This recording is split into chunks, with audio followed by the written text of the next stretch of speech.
Hi everybody, you know who I am. Cannabeard Grows here, the real one. By the way, everybody, this is a bit of a warning video. There's a scammer running around, a bad actor, if you will, pretending to be me on my channel. His name kind of looks like this. It says text and some number. Don't fucking text that number. It's a scammer. This is not me. My account has a white background, and I would never put text stuff in my name like that, and I would never ask you to text me.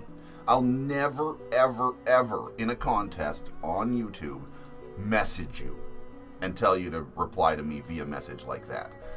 The only way I will is when you win via emails. I might ask you to confirm by typing something on the thing, but that's different.